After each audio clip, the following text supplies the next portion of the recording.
uh, my son Wesley, he was also a handy, and he was like livid actually, because he said, why can they give me a handicap? He says they should rather give him the handicap. What is an acceptable radius that you try to get to? Is it a 3 meter radius or 5 meter radius?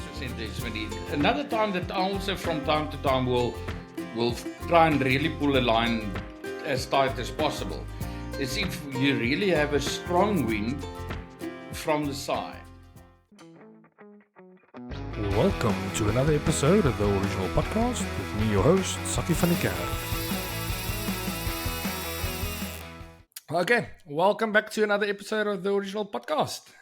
We have a little bit of an English episode again tonight. So for all the English listeners, you don't have to do your homework today. You can just sit back and relax and listen to Smitty telling us all the secrets that he's learned in his career. But before we go on any further, Dad, welcome to another episode. Thanks a lot, Saki. Yes, we're back and we're ready for action. We had a couple of struggles now to get everybody on the line and everybody seeing each other, hearing each other. But hopefully everything is sorted out and we can have a lekker discussion. Yeah, and like I said earlier, our guest today is Smitty. I don't think he needs any introduction. If you're in the fishing industry or in the fishing realm, then I think you will know him very well. Smitty, welcome to the Original Podcast. Thank you very much, Saki, and hopefully it's a good show. Yeah. Okay, so before we go any further, I just quickly want to touch on one or two administration things. So for those of you that hasn't joined the membership yet, the link, as always, is down in the description down below. I received a few emails this week where people said that they're really struggling to actually join. They don't really understand how it works and how to do it. So hopefully within the next week or so, I'll quickly record another how-to video showing you through how to sign in onto YouTube and how to click the join, how to join, all those things, just to give you a little bit of assistance there. We're definitely going to start doing more videos that's going to be just for the members, just to give them a little bit of more value, just to try and convince you guys to join the membership. So this week will be the first time that we will do a little insert with Smitty, where I'm going to ask him a question that will become a recurring question, but it will only be available for the members' videos. So if you become part of a member, then you can access more videos. It's just for the members. The normal podcast, like the episodes like this, will never be under the membership. That will always be for free. But I do need to give something for the members just to give them a little bit of an added benefit. I'm also planning on going fishing on Thursday, one of the places that's very close to my heart and my dad's heart. He looks quite unhappy about the whole situation. Thursday is not going to be a good day for me. So for those of you that saw 2 or 3 episodes ago when my dad visited me in Vietnam, we went to Bull's Arena and we caught those big Macon catfish and the Siamese carps and stuff like that. So I'm heading back there, but this time I'm going to sleep over there the night so we can hopefully get like a little bit of a night session going. From the looks of things, it starts picking up here at around 5 p.m. When we left, that seems like that's the time that the fish really gets on the bite. So hopefully we can convince one of those Arapaimas or one of those red-tail catfish or something like that to take the cake. But we'll definitely go give it a good try. And I'm going to try and do a little video for you guys there. Again, I'm going to first post that to the members, give them a chance to look at it and give me some feedback. If it's positive, then I will make it available for everybody to watch on YouTube. So you guys can keep an eye out on that. Okay, let's go on with the episode. I'm really excited to talk to Smitty tonight. This is a guest that's been on the list for quite a while. Smitty, if you can just quickly give us a small a run through of your fishing CV, if I can put it that way. Where did it all start for you? It started, I was in the flying school in the Air Force, and I used to just catch very casual until we started a league team, and then it went from there. And then I fished for Southern Transvaal for, I think, 2 years in the B side. Then I went to Cape Town. I was in Western Province for 3 years because I was only down there for 3 years. And then we came back up to the States, Transvaal, and it just went from there.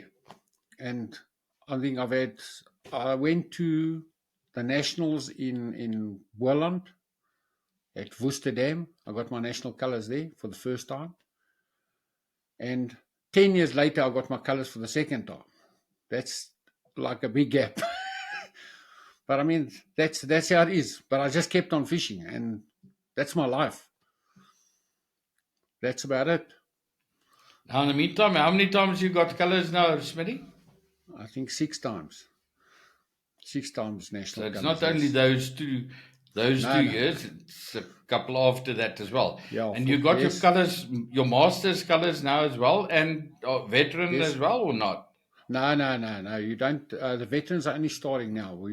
But I've Yeah. got the masters as well. Yes. Yeah. So But I don't know if you'll manage to keep up with those veterans, eh? Do you think you will? I'm not doing too bad. No, not at all. Not at all. 1111. We try. Great. Yeah, and something that I think we can also just tell the listeners back home is that Smitty is also not too scared to target different species. He's not just a carp angler or muddy angler. I think he's pretty comfortable flicking a lure every now and then. I think that's also a passion of his. No, Smitty. Yeah, I call that my cigarettes and alcohol, because it's an expensive sport. Yeah. Yeah. Talking about the whole lure fishing and stuff like that. Smitty, have you ever had the opportunity to catch a barramundi? No, I haven't. I've never been to Australia. Yeah, so we are in the fortunate position here that where some of the barramundi made their way across to Vietnam somehow. I don't know if it's a natural thing or if it was brought here from Australia. But hopefully within the next 2 weeks or so, I'm also going to go attempt. There's a little, not a little pond. That's like a big estuary where they catch the barramundi quite a lot on the lures and stuff like that. So that's the next bucket list item. But first, we need to go catch those big Macon catfish. Yeah, I think stick to the Macon catfish first. Yeah. I said to Saki, he's going on Thursday, and he said there's a good chance that Clanky will go with him, and he wants her to hold the rod. I said, just make sure you freaking tie her onto a pole or something. Make sure, because I almost went for a swim, and I don't want to know what will happen if that fish takes off there and Clanky's on the other side of the rod. No, I don't. I can just imagine. Just for those listeners at home, Clanky is my wife, Vietnamese lady this side, but she's like, you can notice from the nickname, she's quite small. So hopefully we can catch something that's similar size as her. If we can get a 40 or 45 kilogram Macon, I will be very, very happy. But I think it's going to be fun. I'm definitely going to take a video when we get one of those carbs. I won't do it if it's too big, but if I can see it's like one of those 10 or so kilo Siamese carbs, I'll give the rod to her. They've got the little bucket there, so I'll give her the bucket and I'll just keep on at the back of the bucket and be like, okay, no track here. So I think that can also be quite funny video. Smitty, one of the reasons why I really wanted to talk to you on the podcast and get you onto the podcast is because in the previous episode we spoke about my dad brought up the topic about the handicap, and there was quite a few comments on the handicap thing, where my dad said that he feels like when there's, let's say, a elite where there's only one lady fishing against all the seniors, that there should be some kind of handicap for them.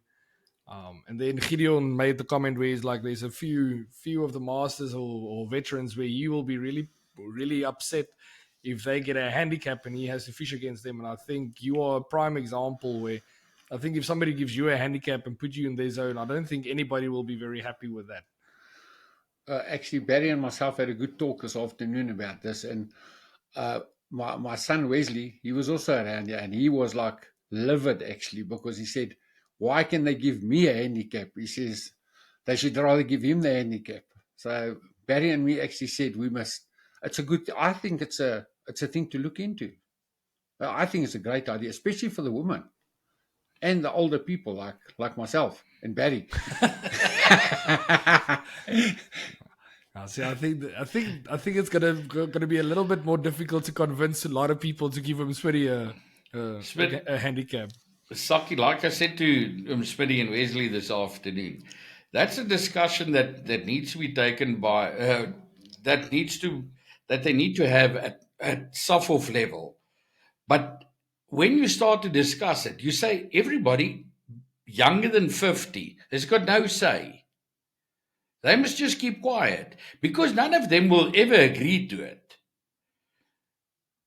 None of them. So you speak to the older people, feel what they feel like, because it's easy. You know, if I take how many events are there, then there's enough masters for event at the elite, but there's not enough seniors. Then they all of a sudden on a Friday night say, no, it's an open event. So we as masters has got to accommodate the youngsters, and then we get penalized because they are so much younger. And it's to me not right. So I think the masters and the veterans must, and the women and the children and everybody but the seniors must just jump on the heels and say, now we gonna have a discussion. I'm gonna say something that is meant to be just a joke, so please, people, do not take this too seriously. But Dad, seeing as you said that this is a conversation that needs to come from Suffolk, is like they'd never listen to the anglers anyway, so I don't think True, but maybe the seniors can complain as much as they want to. It's not like it's gonna change their minds. If they've got their heart set on something, it's gonna happen. But maybe they'll listen to a couple of old wise men. Yeah. It's about time. They're going to listen to themselves. The only person that we need to convince is Johan van Heerden, because he's our age. And I'll take your bet, Johan will understand it. And you won't ask them, he will just tell them. Work out the system and... Yeah. I think exactly what you're saying there, Barry. It's correct. He'll just make the decision himself and finished. He will just say, collega's, dit is die nuwe reël. Correct. Okay, for the people back home, that was just a joke. Just shooting a joke there. But yeah, I think it's something that I've got quite mixed responses from that whole thing where some of them were like, yes, we should limit the casting distance. Like nobody's allowed to cast further than 130 meters or something like that on the tournament like that. Something like that will also not work, because if I'm going to spend the money to go fish and I can fish on 150 and that's where the fish are, you're not going to force me to not fish there. Not that I can fish there, but I know, like, I'm talking out of the point of eyes of somebody that can cast there. So there's a lot of things that some suggestions, but I think it's going to be a lot more difficult than just saying, okay, let's work out a handicap, 20% handicap for everybody. Because if we take Smitty, if we take Johan Donald, I mean, those are people that will fish under the handicap, and I don't think they need the handicap at all. But then they're still just going to win. They win in any case. So if they win with a handicap or win without a handicap, it's the same. Yeah. Okay, but let's get back to the whole competitive angling. Smitty, what would you say is one of the key factors in your fishing? Why are you still so competitive after all of these years? Like, if you draw a peg into anybody's zone, everybody knows when Smitty is there, this is going to be a difficult day. What would you say is your number one thing for remaining this competitive? I try and stick to the rules. The rules, I try and stick to the basics. I don't try all funny things every time. I've got a system that I fish with. I put my grid in my feed and my additives or whatever, and I fish like that every time. I don't make 5 different does. I make an almond doe every time, and that's it.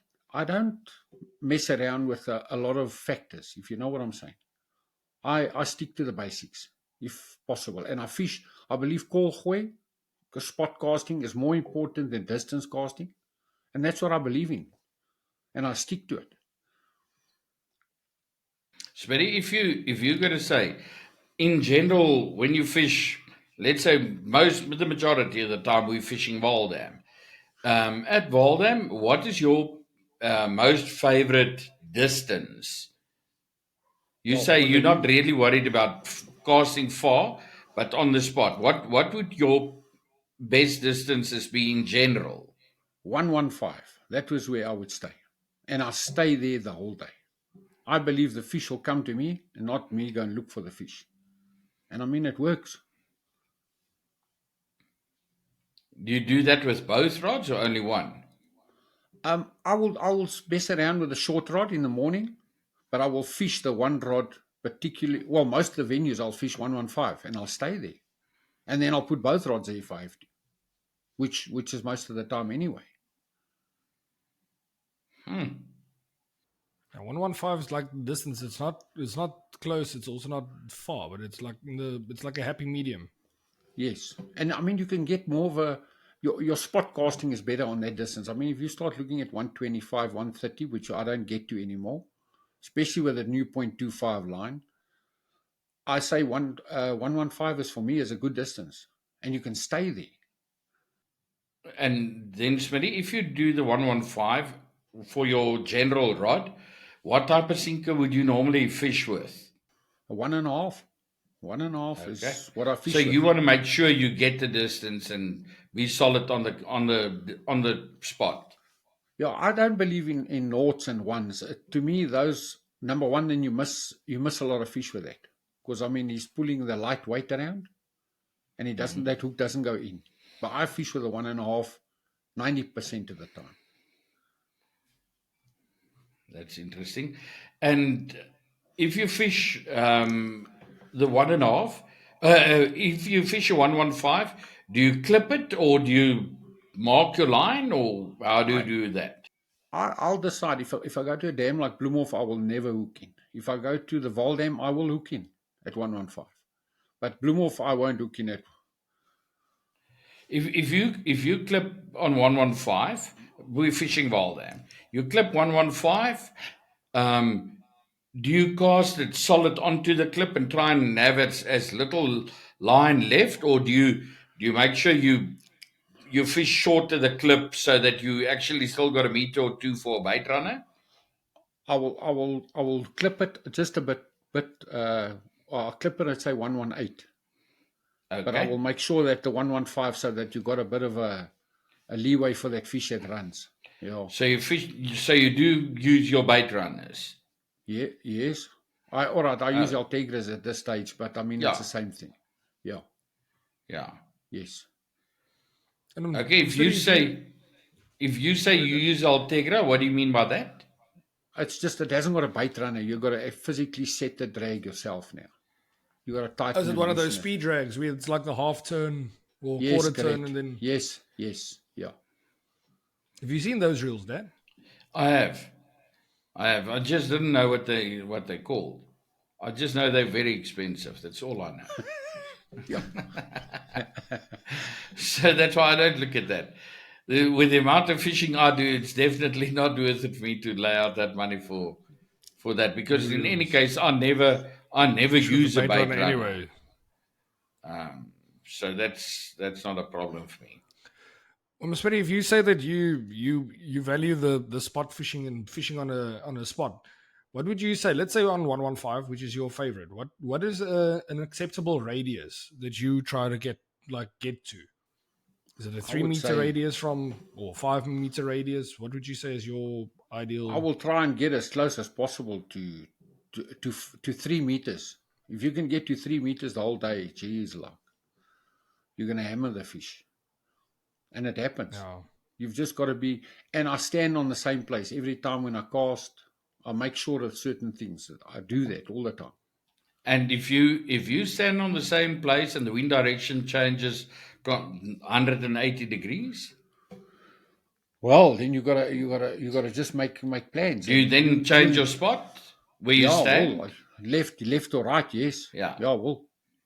But I Okay. mean, you're No. aiming. You just a bit left or a bit right of Yeah. your, so it can come in. Yeah. But I think now with the 0.25 line, as soon as the wind comes up, I think it's going to be a lot more difficult, especially fishing on a 115, where line management, I think, becomes really crucial. Where before, I think 115 with the normal, let's say 5 or 7 pound line, I didn't think it was an issue. But I think now with the 0.25 line, if that wind picks up a little bit and you get a wind from the side, I think that's going to be, at this point in time, one of the, what Gideon said about the Bloemhof, the day that they were fishing at Bloemhof, but that was like gale-sized winds, where they struggle to keep their lines up. But I think now with the 0.25 line, it's going to be like that more often during the day, where if there's a little bit of a strong wind coming from the side, it's going to be a real headache to keep your line straight. We fished the other day with the 0.25, and I actually unclipped it and I put it on 120 just for that bow in the line, because that wind really hammered us as well. So I think I came closer, because I mean, with that bow in the line, you still hit the clip, but you're not on 115. You're closer to 110 or 1.5, yeah. So, but you're going to have to do that anyway. Smitty, in the normal weather conditions where you fish, how do you fish your policemen? I fish very small policemen, and I fish them Okay. far in front, and I say I don't pull them tight. I hate tight policemen. As close to the water as possible, but not in the water. I see these people with the policemen in the water, but that doesn't make sense to me. No, I agree. I think I want to stuck to that point a little bit, stick to that topic a little bit with the policemen, because this is something that you see on a regular basis when you see a casual guy going to the dam, where you can, it looks like somebody that doesn't know a lot about fishing when you look at the policemen. What would be the reason, Dad? I'm going to come to you first and then Smitty. So, because I know the way that you fish your policemen, Dad. Can you quickly run through why do we fish it with a little bit of a slack, and how far in front of the tip, like when Smitty says far, how far from the tip of the rod do you fish your policeman, Dad? I'd say I normally clip mine onto the line, about a meter in front of the tip. That's where I will stand and put my policeman on, and I shoot it. Now, the moment when I shoot it, I lift my line so that it goes as far as possible. And there where it hits the water, that's where it is. Mine will be closer than Smitty's, because unfortunately, I hate it if I I don't want to look for the policemen. So I use a fairly large policeman. And so mine is a bit heavier, so it falls into the water quicker. But I'd say it's from the end of the tip, it must be at least, I'd say 4.5, maybe even 5 meters, that my policeman is in front. And then I fish it very low to the water, as low as possible. And why I do that there is, it means that the further it is, it's just more sensitive as far as I'm concerned. When it's if you fish it closer, it means your line hangs down more to angle. Like we had the discussion that Jumbo were doing with the muddies. Now that can also work, but I feel then you've got to fish very close, because if you fish on 125 or 120, 115 or 120, whatever, then if your line is going to be very slick, you obviously going to have a bow in the line. So I prefer to put mine as far out as possible. Just take that slack out slowly, till it stays just about, I'd say about 5 centimeters above the water, and that's where it is. Then I know you can quickly see the difference from the water. So you can quickly see if there's a slight movement, that type of stuff. And still it takes out the slack. If the fish are biting back, if it drops it that little bit, you immediately going to see that it's now right on top of the water. It just makes it, for me, more sensitive. That's all. And once again, you showed to bring in you lifted up slightly and you did the gesture with your hands like this. Yeah. Something that the listeners please need to remember. Like when you do this, don't use the real arm. Don't You can, reel, provided you do it very slow. Teeny weeny. teeny weeny. But it's a lot more controlled. It's a lot more controlled. Use the spool, turn the spool with your hand. It's a lot more gentle. It's less movement on your line. It's a lot more controlled. So you don't want to have like erratic movements on your line, doing a little bit of a reel. Even if there's a lot of slack out, you take that spool, you quickly turn it a couple of times. It's quick. It's really something that it's a habit. It's a good habit to get into, to not use the arm when you want to do this. And you're pulling it in, and you're pulling it into the mud if you pull it like at a pace anyway. Why would you say that you don't? Sorry, Smitty, why would you say that you don't fish the tight lines if you finish here? The only time I fish a tight line is when I'm fishing for barbel with a heavy sinker. Then I want to see the drop when he pulls on that line. That's the only time I'll fish a stiff line. Otherwise, I'll fish a slack line. Why? What's the reasoning behind that? The stiff one. No, for not fishing with the stiff one. Also, once again, for the bite. And I fish a small policeman, so I mean, I see a carp, you can see him pick up. I mean, you automatically see or dropping it. And also you don't pull your sinker inside the mud, especially with the dam that's so low at this stage. You're fishing in the gunk at this stage, and that stuff is soft. That's just all about like removing all the possibilities of erratic movements and pulling something that's unnecessary to keep it where it is. Yes. But Smitty, what would be the reason for you to fish the tight line for barbel? It's so. I mean, the barbel, you got two longer links with a worm on, and I mean now you want to see when that barbel, because a lot of times you get those small ones, they just like give a jerk and you're not going to see that bite if with that heavy weight on. So that's why I pull it straight, and he's going to either pull it, run with it, or he's going to drop it. That's the way I've worked it out. Yeah, definitely. I agree with you 100% there, Smitty. Another time that I also from time to time will try and really pull a line as tight as possible is if you really have a strong wind from the side. Then I also like to take mine, because obviously then you use a bit heavier sinker. Correct. And I will then also try to get it as tight as possible. So either you get a run or you get a solid drop. Correct. Otherwise, if the wind is too strong from the side, you must look for a bite that's doing that and not that. Yeah. Now, if you are experienced and you know what to look for, then you still see that, and I love that as well. But I prefer to fish a bit of a tighter line, and then all of a sudden you just see if your two policemen are level and the wind is pumping from right to left, then all of a sudden you see either your two policemen are closer, then you know this one dropped, or you see the two policemen are further. So the moment when you see they are closer to each other, you know it's your right-hand rod. The moment when they're further apart, you know it's your left-hand rod that's got the bite. Yeah. Or the run.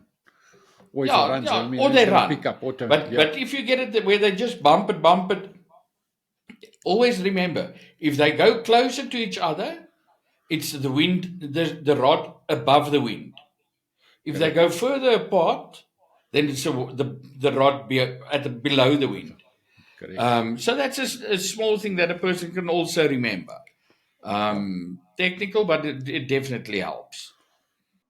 You always use reference points. Like, for instance, if you put the policeman close to the water, you've got a reference of the water line, so you can see whether or not it lifted up or go down. Because nobody's going to stand there for 9 hours or 8 hours looking at their policemen without moving.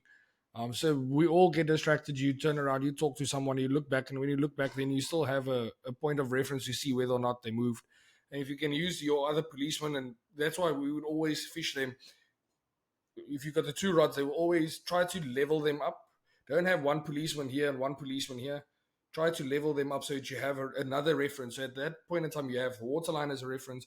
You've got your other policeman as a reference. So it's very, very easy to see even the slightest of movements.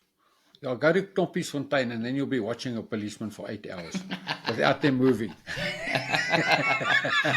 Smitty, I get that at a couple of places. Don't worry. You only got Knoppiesfontein, man. Ah, That's what I'm thinking now. That another time that we would tend to fish with like a rather tight line. Fishing with muddies. If you fish with a big Valdam trace, something that we tend to do on a day where the bites are really sneaky, because you're gonna get those days where the fish will literally just move their policeman like the slightest of movements, and that's all you'll get. We've all had days like that. Most people will probably not even know that they had a bite. So in a situation like that, we're not scared, especially with muddies, to take a Valdam trace with a big sinker, put it down 40 meters. We don't need the weight for casting, but you just need that little bit of a anchor, and then you'll also fish with the other thing that you forget to say is in those circumstances we also fish a fairly to very short hook line. soft line. Yeah. The hook line, I make mine definitely less than 5 centimeters. I'd say about 4.5 centimeters long. Otherwise, I cut it off and tie it again. Make it really a short one, and then a very stiff line. The moment when you touch a dough or that floaty, either you must pull the reel or hit the P4 and hopefully let him catch himself if they want to be so scallop.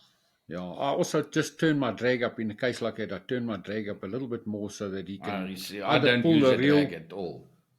Yeah, you Yeah, see. I So never. I just Myself and I know Saki also most of the time never use a bait runner, unless we at Bloemhof. I mean, but fishing for muddies, I will never have a bait runner on. no, I set it up so. Ja, as ek kom vir kap wil ek kap, papi. Ek weet nie nog wag. Eers daai bait runner. Nee. I think Dwayne, the thing that I was talking about now, there's something that Dwayne also talked about when they went to Harap. They said that they were calling it the hanging the fish. So it's like literally you give it just barely enough movement to hang itself. But that's on days where the fish is really sneaky.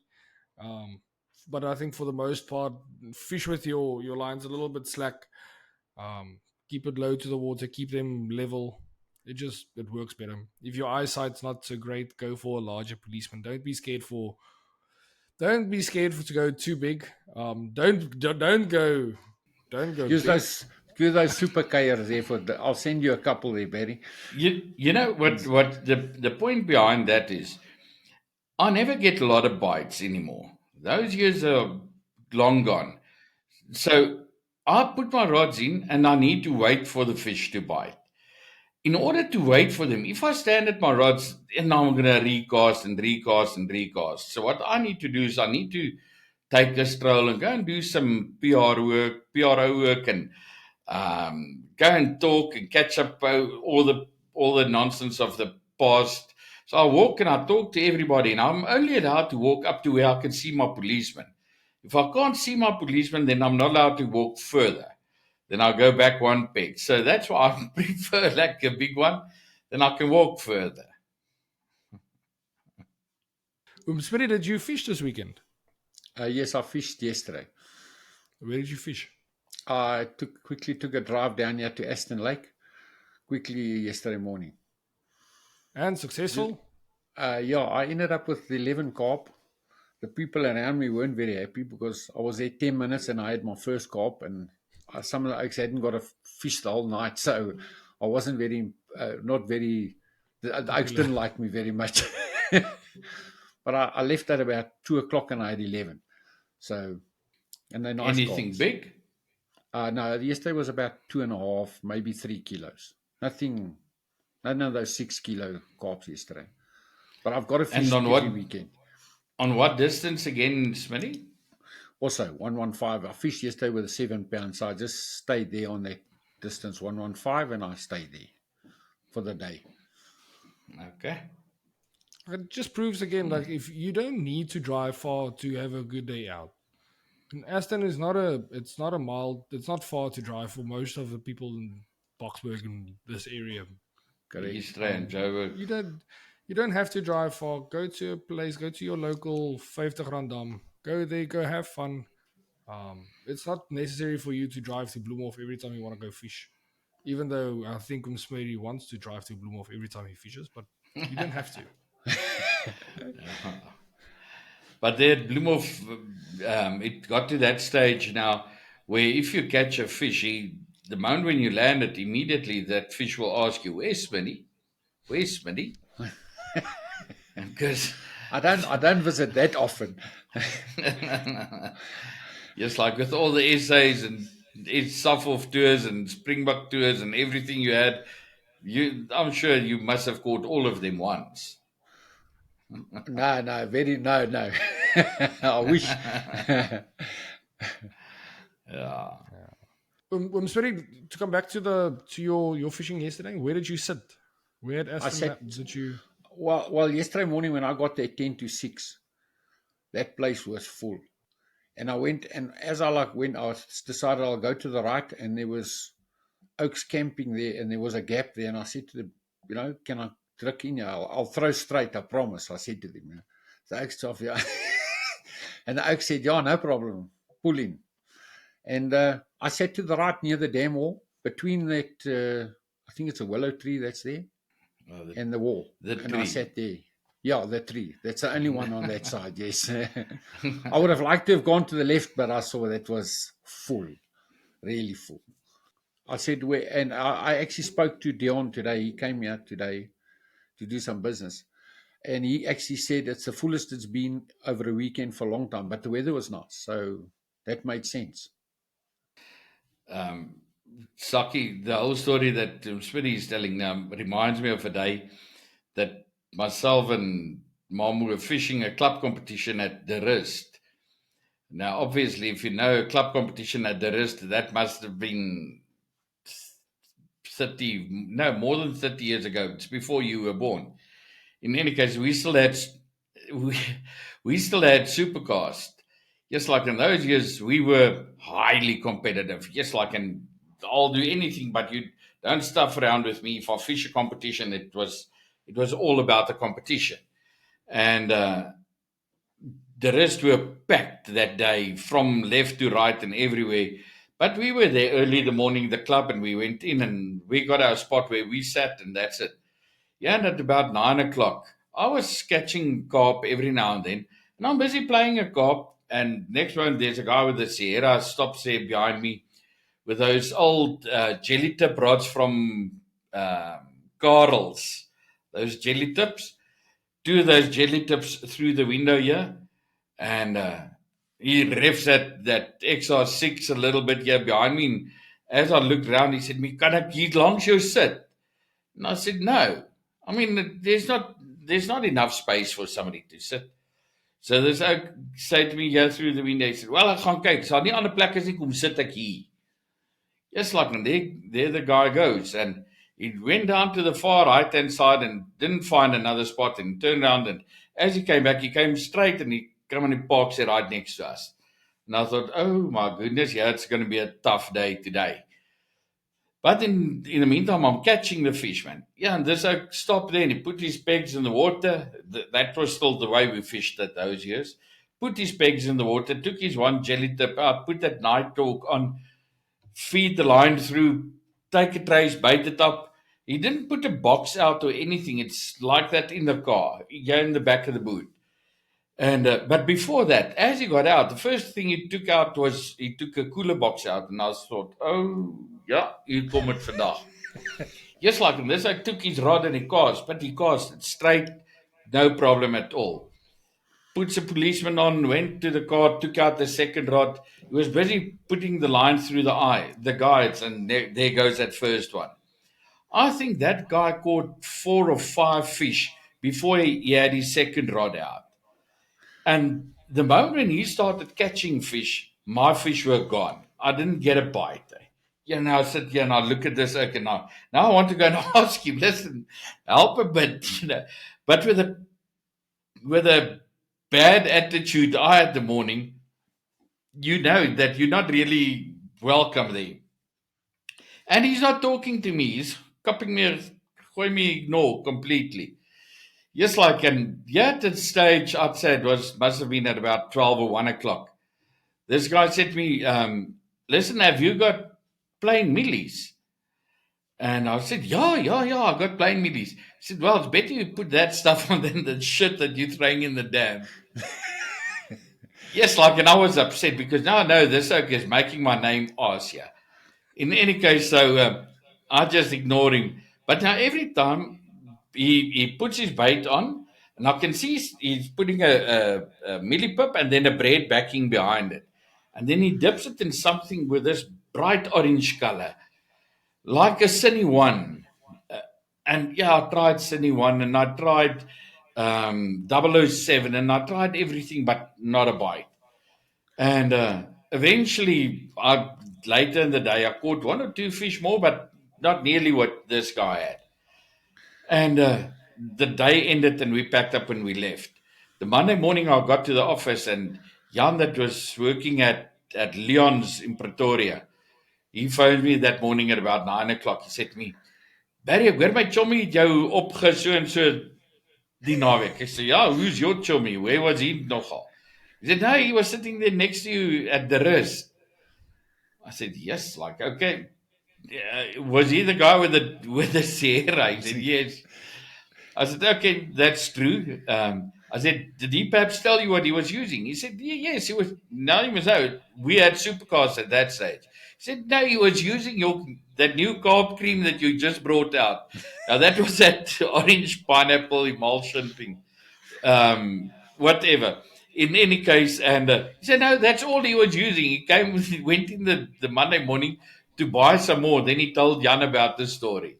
I said, yes, like it shows you. Never be rude to anybody. Say, yes, come and sit. Then more than likely who would have helped Will help you. No. Well, Ms. Smitty, you said that you went to Ashland and it was so busy. How do you change your game plan when you get to the play to your spot and it's that busy? Is it anything different? Do you approach your days fishing any different to a day where there's nobody around you? Number one is I know the fish are quite deep there. Not deep, but 115, 120. And I looked at these blokes on the left and the right of me and I thought, well, it's all right. I know at least there's no feed there. And I put my bombs out immediately. And as I said, I was at 10 minutes and I had my first carp. I actually left my skep net at home. So after I landed that one with a hand, I pulled it out. I quickly threw in again. I said to them, boys, don't you mind just watching the rods? I'm quickly going home because I only stay 7 minutes from the dam. I came and fetched my skep net and went back. By the time I got back, the second rod had taken off already. And the oak said, no, use a fishing. I helped these oaks. They still never got fish because they can't cast. So that was unfortunate. But they'd been there the whole weekend. And I think they got 3 and 4 each the weekend. So that says something to you. They're not doing something right. That's all. Smitty, if you're going to say, let's forget about Ashland Lake for a moment, your general way of fishing, what is your most predominant bait, hook bait? Well, I like float. I use a floaty. I've already said I only take almond dough to the dam. I don't take all these lots of doughs that these other oaks take. I take almond dough and I use honey floats, vampire floats. Those are my 2 go-to, and then a bun spice float.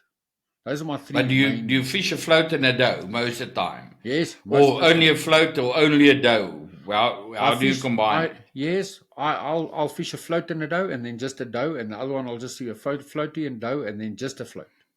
You know what I'm saying? So I've got 3 different baits in the water. And then the float and dough, do you normally put it on your bottom hook or the top hook? Bottom hook. The bottom hook has got the float and the dough, and the other one on the top hook. Okay. Yes. Yeah. And I'll put lately I fish a gummy stop on the top hook, with the slide, so to keep it a bit down so it doesn't run right up to the top, because I use a long trace about 400, so it doesn't run right to the top. I mean, if you're fishing, how high do you set the what's name, the gummy? About 3 or 4 inches above the ball. So that it's in the vicinity. If you do it that way, why would you then make the shaft so long? If I come to a place where I've got to put a bit heavier weight on, I believe push it up. Then I'll push the gummy stop right to the top, because I want that sinker to be able to move up and down. without it hooking the fish. Okay. I've got a, while we are talking about traces, I just quickly want to see if I can get the name. I got an email earlier last week about, we were talking about the traces, and the guy asked me about the beads. The beads that's on your trace, the beads that we use on the trace. Does that play any role in fishing whatsoever? What color, what size? I don't believe so. What is the purpose of it? It's just to protect your knot. I believe that's the main reason. That I agree with you, Smitty, but that's why, for instance, Saki, you will know that whenever I make traces, I don't use the normal small bead that the majority of people are using. We sell two sizes, and I, as a norm, use the one size bigger, the bigger size of the two glass ones. I use that because the whole of that is to such an extent that it actually goes over the knot and doesn't rest on top of the knot. Because the smaller one will most of the time rest on top of your knot and then prevent the sinker from knocking onto the knot. But now what's happening is the sinker is still knocking the glass bead onto the knot. Where if your knot goes into the glass bead, the glass bead will actually rest on the bend of the swivel, so that will be here on top. So it will be there, and your knot will be completely protected in between with a sinker on top of it. That's why I use the bigger one. No, I don't worry about the bead size as such. I just use what I've got. I've never actually thought about that. Correct. Oh. And Smitty, how long? What's your hook line length? Because I know between 10 and 12. Between 10 and 12. And hooks. Yeah, I always say my hand. I've got big hands, so I measure them like that. And I use ultra hooks. I use 8s or 9s. I'm more on the 9s now because I struggle to see the 8s. Because I'm so the handicap comes in again. Exactly. Exactly. Smitty, you don't see. We don't see. That's why. Yeah. I can see it there at the back, but I can't see out by the hands. Now, I think my dad's in the same situation. If it's there, he can see very well, but it's up here where his arms gets a little bit short sometimes. They say I visited the optometrist last week, Smitty, and he said to me, "Well, my sight, therefore, is 102%. He said he can't fault it at all. It is really, really brilliant. But my problem is here, close by." Then he gave me sunglasses, and I was actually supposed to go and fetch it on Friday. Then I was going to go Saturday, and this afternoon I was late again. They made me now sunglasses that's got a bifocal lens here at the bottom. So you can fish with your sunglasses on, but if you quickly need to look here to make a knot, then you can immediately make it. You don't have to look for glasses. So I'm quite anxious to see what it's going to work like. Yeah, I'm lucky. I can also see far, and if the sunlight's there, I can see. But it's cheaper to buy glasses than to lengthen the arms. Oh, exactly the same. We're on the same page. Same. Yeah. So, but they go with the dam. Yeah. I got it. It was Hamish from Bloemfontein that asked the question. He was like, "I sometimes wish your guests would go into more finer detail. For example, the use of beads. What's the best color, size, etc. Do bigger beads cause problems?" What I could say, a lot of guys are doing, if he wants to make use of that, is a lot of people will say, right, okay, they use, let's say, for instance, orange beads, or some people make use of the color of the pipe, a specific color bead or pipe for a specific type of hook. So the moment when you see a white pipe, you know it's, let's say, a number 2 bat or number 3 bat, or when it's a black pipe, you know it's something else, and that type of stuff. I'm not really worried because I'm only basically use one size of hook. Yeah, I'll fish very small hooks. If I'm fishing muddies or something, I'll go down to a number 7 ultra hook. But otherwise, I fish 8s and 9s. That's what I fish, the norm. So Yeah. Okay, I think let's leave it there. Then let's quickly go over to some of the recurring questions. I think this is just scratching the surface on the stuff that I want to talk to you about. I think we will definitely try to convince you to come back on a follow-up episode on this. Let's quickly go to the recurring questions that I know most of the listeners are always quite excited about this. We did touch on the floaties already, but the first recurring question that I want to ask you: what is your top 4 flavor profiles and 4 top floats? If you can only take 4 flavor profiles and 4 floats, what would you take with you? floaties, a honey, a garlic vampire, a bun spice, and then we call it JFK, which is a Johanna float. It's a pink sweet strawberry thing. Those are the 4 floats I would take everywhere, except for the 2 planes, of course. Everybody always asks, does the plain one count? And then Dwayne is like, plain ones count. Yes. So there's 6. And then the dips is easier. It's garlic almond, devil's drac. I can't fish without that stuff. I don't know. That's pineapple and bun spice clove. Those will be my 4 flavors. Yeah, for sure. I think most people will be more than happy to fish with those things and just go to the dam with those. Smitty, how do you feel about fishing with color power, or the color of the Mutis? Are you a very strong fluorescent person, or more red or orange or neutral, or what do you do? What do you prefer? I like fluorescent. I'm not scared of fluorescent. I mean, I can remember that actually from Morgenson. Yes, yeah. Remember? Yes, I remember. That's Do you? For a different day. That's a different story. That's the inside joke between myself and Smitty. We will know. Smitty loved the fluorescent then. He catch those yellows, but you can only keep 6. Yeah. And he caught plenty.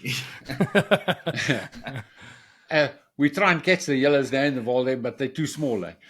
Yeah, true. Well, I'm definitely going to take some.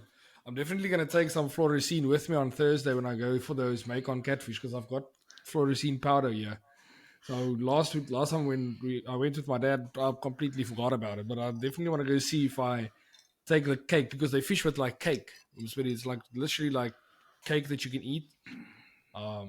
That's what they use. I think it might be a bit old, but yeah. Yeah, but you could eat. I'm not saying I'm gonna eat it. Because some of them is a bit green, and I said I would, because it tastes like lekker.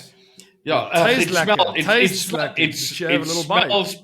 It smells perfect, but then you see these green spots in it, and I said to him, Saki, I wonder if it's coloring or if it's maybe bit green already. So it's called a jersey already.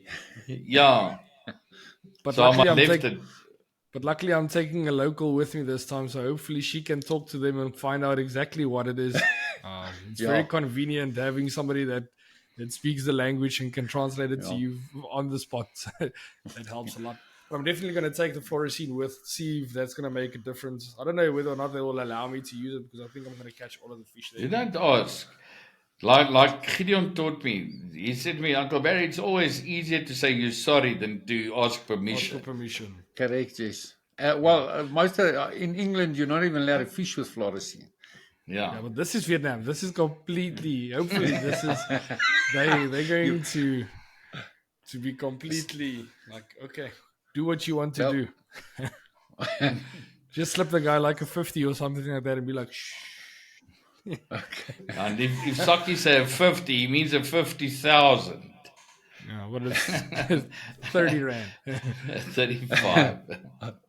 But anyways, okay, let's go to the next recurring question. Smitty, so I'm gonna give you a scenario, and I want to see your point of view, how you would adapt your days fishing accordingly. So let's say we are fishing at the Val, summertime, fishing on, let's say, 80 meters. I don't want to do 115 because I think 115 you're gonna stick to 115. Let's say you're fishing with one rod on 80 meters, and you're getting that constant tempo. It's not fireworks, but you've got that constant tempo going. And here around 11 o'clock or 12 o'clock, boom, fish is gone. What would you do? Would you change your combo? Would you change your distance? What would be your go to? All right. If it happens to me, I try and come 5 meters short or 5 meters past, and I also try and fish left or right of where I've been fishing. Because why are the fish disappearing? And I will throw a barbel rod, especially in the summer. I will throw a barbel rod, either worms or ants or a head. I will throw that On on the there spot. because then on that spot, because then there must be something chasing the fish. That's a given. And I can guarantee it's a big barbel. Because fish don't disappear if there's feed there. No. Okay, so you'll keep your combo same. You won't add something or take something off. You'll keep everything the same. You'll just literally just go 5 meters to the left, 5 meters to the right, or other way. Yes. That's what I Right. would do. Okay, so I think for the next recurring question, Dion and Smitty and us, for the last recurring question, if you could start a fishing podcast, who would be your first guest and why? That's a hard question. I'd put my son on first time. How's that? Because I think he's learning a lot of things that I've passed on to him. So I'd use him as a starter. And he's got a wide network of friends that is also starting to fish. They're in the younger generation. And that's, I think, who we're trying to target at this stage. Okay, that's an interesting for ways. I'll for on the next time get him on. Talk to the younger generation. See what Smitty taught him. We must just figure out see if he can operate this whole story. The computers, the mic and everything. I think if Smitty can manage it, I think Wes will also be able to manage it. Yeah, well, he was here. Don't worry, he was here to help. But I think it will be difficult for me not to talk about the bass fishing the whole time. I think it will be difficult for me to stay on topic. Because I know for a fact that bass fishing is for him also a very, very passionate sport. And not as much as what it used to be. Yeah, I'm talking about 5 years ago when I was still in South Africa. I knew that Wes was quite heavily invested in it. It's his fault that I'm where I am now with the bass. Because he like made me buy the first boat. And I'm on my third one now, and that's the last one. There won't be another one. That first one is always a problem, and then it's not going to be easy to let that go. I think for the rest of my life, that will be something that definitely will be part of it. My dad's trying to, when I'm going to go catch the big Macons and stuff like that, my dad just says like, okay, I'm going to take the boat out. So then he knows that at least he's making me jealous as well. So we are on opposite sides of the world trying to get each other to be jealous about the fishing that we're going for. I'll take him out bass fishing one of these days. I'll take him out bass fishing. I'll take you out, Barry. Don't worry. We'll arrange something. We definitely got to do it. Then that day I'm going to be green. I'll go try and catch the barramundi with the lures, and you guys go catch the bass, and we'll see who ends up with a bigger bag. Okay. Smitty, thank you for taking time out of your week for this. The podcast is really there to try and get as much information out there to the people, and hopefully we can assist somebody in catching a little bit more fish and just hopefully grow the sport a little bit at a time. Like they say, the way to eat an elephant is one happy op 'n slag. So with small steps, hopefully we can help the sport grow. So thank you for sharing us your information and your experience. We really appreciate it. Yeah, it's really been a pleasure being on the show with you, and thanks. Hope we can do it again. Yeah, I definitely think there's another episode waiting for you. Dad, obviously for you. Thank you for all your trouble. We've got a few interesting guests lined up. So my dad needs to get the mics and stuff ASAP tomorrow morning. Send those stuff away. It's going to take a day or two to get to our guests. So hopefully that gives you a little bit of an idea who's going to be on the podcast. It's somebody that's not around where my dad lives, so it's going to be have to send with courier services to get it to the destination.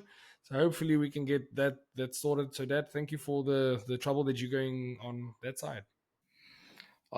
Not a problem with that. Was good. And myself and Smitty's been coming together for a long time. We fished for many years, so it's good to have a bit of an inside joke now and then. But yeah, no, it's good. Thanks a lot, Smitty. It was lekker. Thanks, And thanks, I'll Barry. see you Thanks.